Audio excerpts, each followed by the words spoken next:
The big story tonight, a second day of talks within NASA ranks on the way forward for them, whether indeed or what will be happening in the run-up to what they call the swearing-in of Raila Odinga as the people's president on the 31st of this month, emphasizing the need for dialogue and electoral justice in this country. But even as we're talking about talks and this rumor of talks of an inclusive government, what that would mean, take a look at some of the hurdles that have been in the way of dialogue. I mean, first off, I think both sides, that's Jubilee and NASA, cannot seem to agree on the agenda of the talks.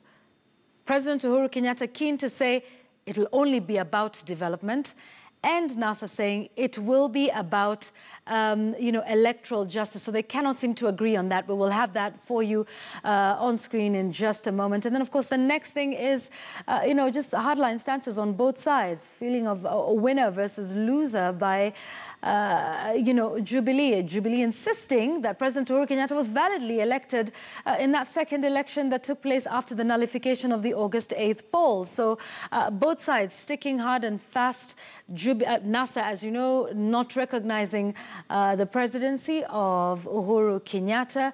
So these are just some of the issues that are coming up in these talks, if they will happen at all. And that is the basis of our discussion tonight. And like we've said, we'll get into this just in a moment as to whether indeed there is talks on the table about an all-inclusive government.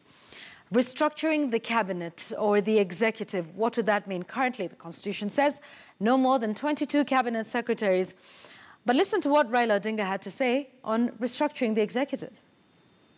Mambo ya restructuring of executive, mambo ya urais.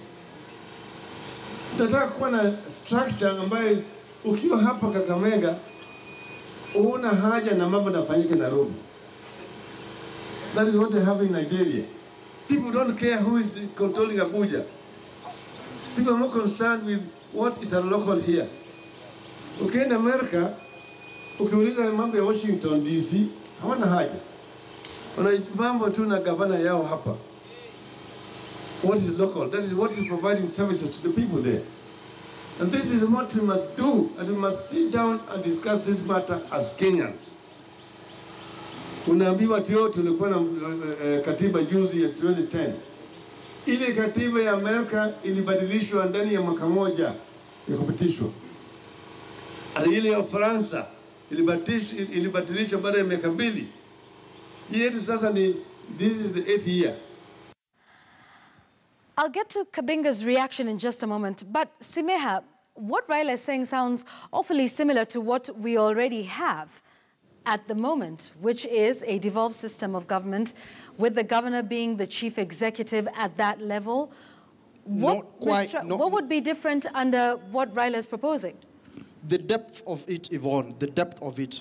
We have, let me make a confession to you that just recently I spoke in person, one-on-one, to two opposition governors in Western Kenya, and they were expressing their frustrations to me about how this illegitimate government has been able to make it extremely difficult for them to get their equitable share of resources that the counties ought to get from the national level for their governments to function.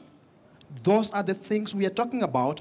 We still have a rogue kind of system where the person in charge in Nairobi can actually still make it extremely difficult for counties to function, such that they blackmail governors to either come out and support them openly politically or they starve them of resources. So we are talking about restructuring to ensure that counties have the autonomy and the resources that they need, adequate resources that they need, of course following functions, to function as the governments that provide services to the people, not for people to be promised development from Nairobi. That's what we're talking about, Yvonne. We went out through this constitution to lessen the center at the power at the center. Okay, but unfortunately, these people at the top have been able to claw back, partly using parliament, partly just through intransigent and belligerent behavior, and they've clawed back on these powers that we wanted to go to Mashirani. That's what we are talking about. Simeha, this cannot be solved by legislation. It would have to be a referendum, a whole restructuring. there are many ways, but so far we haven't talked about a referendum. Yes, we could get there as one of the options. But listen, we know that when you have a parliament that is controlled by the executive, that the executive can, at its own whims decide what happens, then you do not want to put your hopes in legislation. All right, you don't want to put your hopes in administrative action. All right, you've talked about Parliament. We want to talk about what do we do to the Constitution to ensure that we have a system of governance where the executive serves Kenyans, but not a few individuals. All right, Samir, you've talked about Parliament, so we have a member of Parliament with us. Kabinga, what's your take on this? The executive controlling the legislature, restructuring the executive, strengthening devolution, as it were? Let me say first and foremost, it's very unfortunate that we can have somebody on air talking about a legitimate government that was popularly elected not once but twice in 2017 with the highest number of governors, highest number of senators, highest number of MPs, highest number of MCAs, and somebody is still talking about a legitimate government simply because they lost the election. Let me also say this. There is a lot of ignorance among Kenyans, and more so, and I think I have no doubt in saying this, among the NASA people. When they talk about resources not leaching or talking to a governor recently, we know that last year we lost literally the whole year through these electoral processes. The government is now putting in place mechanisms to dispatch resources to the county governments. I, as a member of parliament, I am aware that even the NGCDF resources are yet to go, simply because we have had this noise and these interruptions from people who are very detached to their people. Let me say this. I represent the people of Mwea. I've been there for the last 3 weeks. I know what they want. I wonder when our colleagues here ever go there. Let me also add this. During the elections, you saw our president moving around. We also moved around, and we promised to people development. Our colleagues were in Nairobi by then, and sorry to use my senior, Senator Orengo, he never went to Ugenya to contest on anything. He has no promises to his people. I have promises to the people of Mwea that I will make good their product lies, I will make good roads that are having problems, and that's why I want Kenya to settle so that we move on and deliver services to the people.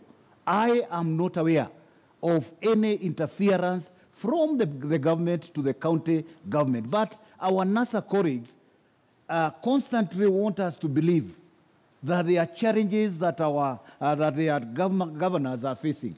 And I'm persuaded that these people are not following up on some of the developments that the government is implementing in their own places.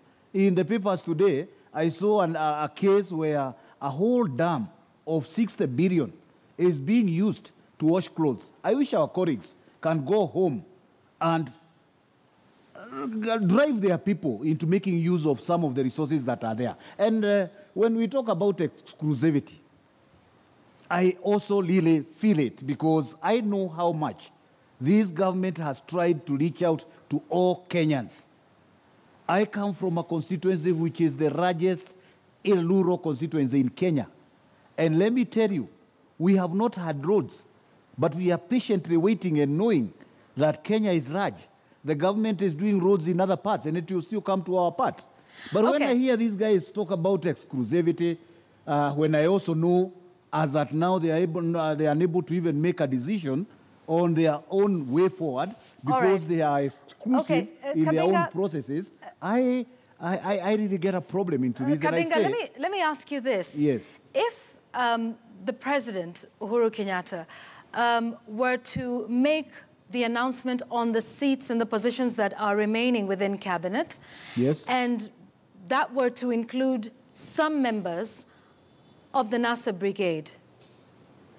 Yes, let me say this. What would your reaction be? That is at the prerogative of the president. He has the executive powers on that. It is well spelled on Chapter 9 of our Constitution. I think it's Article 132. That's one of his functions. And let me say this. we have a problem, and I can use a case where I recently went to a certain country, was accompanied by a NASA colleague, and in that country is an ambassador who oversees 5 other countries. This ambassador comes from Siaya. This person I was with comes from Nyanza. He is not aware that we have people from Nyanza who are ambassadors, who are PSAs, and this really puts me into an awkward position in my thinking. Is NASA really following what or pursuing what they are talking about, or this is about personal interest? It's about somebody feeling that I need to be inside as opposed to our people being included into the government. Look at the government today. And you'll find that every part of this country is represented. Okay. In fact, for the first time in this government, some parts of this country have never been represented in some of the areas where they are now in. Such as? All right. Simeha, I'd like you to respond. Yes, Yvonne, and I hope you give me sufficient time, just like you've given my colleague there. First of all, I'm smiling because, I suppose out of ignorance, he imagines that all the people of Nyanza are people of NASA. That it's based on where you come from. Support for your political affiliation is based on where you come from. And that is the unfortunate thing about the people we are competing with. We have more than enough of them who are intellectually challenged that they do not even understand. The understanding of development is so narrow, Yvonne, is about projects. Projects that provide opportunities for rent-seeking, rent-making, and plunder. That they do not see progressive politics as development. That they do not see fixing the constitutive side of our governance of our society as development. The only thing they see as development is projects. Because why? Because these projects provide opportunities for plunder, opportunities for rent-seeking, and so on and so forth. And he also says that we are not clear. Actually, he says that what do these NASA people want? They are not clear. How better can we express ourselves? We are saying that the issue of stealing elections 2007, 2013, 2017 must come to a stop. It's not like we are begging and saying that we hope that Jubilee agrees that they stop doing this. We are saying that this is the time it must come to a stop. And beyond the swearing in, Yvonne, we will engage in a gear that will ensure that that happens. Okay, Simeha, let me ask you this. Can electoral justice happen with President Uhuru Kenyatta in office? Sorry, when Uhuru Kenyatta is in? Can it happen when President Uhuru Kenyatta is in office? It begins with an acknowledgement that he is illegitimately occupying the office of the President of the Republic of Kenya. Okay. You cannot call it justice if you don't acknowledge that. All right. We must acknowledge that they stole elections. So here's the other one then. If he fails to acknowledge that he's illegitimate, as you put it, how would swearing in of Raila Odinga and the People's Assembly then achieve electoral justice with President Uhuru Kenyatta in office? What's the strategy? You heard earlier that a colleague and a senior counsel, James Orengo, speak and say that we have political strategies. This is a political crisis, political constitutional crisis, and therefore our approach, our immediate approach is political strategies. When we do what we are doing, we are mobilizing the citizens of this country to reclaim the country. And we do that politically. And we will do it politically. I mean, the world is replete with examples that Uhuru Kenyatta or anyone who is in office illegitimately must never be allowed to govern in peace. We must make it completely impossible for them to govern until they agree, and this we acknowledge that we are all Kenyans, so therefore let us admit that we've made mistakes, sit down around tables, talk to each other as Kenyans, and fix these problems. But for as long as they refuse, then we will make it impossible for any one of them to have peace until such a time that we feel the heat and come together as Kenyans to sort out the problem. All right, Kabinga, your final comments and your reaction to that as we close? It is very unfortunate. I am a member of Administration and National Security, And when I hear people talk about making it impossible for other Kenyans or for Kenyans not to have peace, then I see a people who have lost direction. As I said, we had dialogue in 2007. What we need to do now is what I would call monitoring and evaluation of where we are, on what we put in place. This issue about dialogue, we are dialoguing over what? We are dialoguing over what we dialogued in 2007. What is this they have found that is not working, that we need to fix, if it's not about personal interest and pursuance of personal issues? Another thing that I really wonder, we are talking about swearing in. As I said, we have a constitution in place, and it's a pity that our senior legal counsel, who is the chief advisor of NASA, is taking them through that direction, not making any reference to the Constitution, just complaining and saying that the president is there illegally, when we all know that the president acted out of any other, the way you'd expect from any other president in this continent.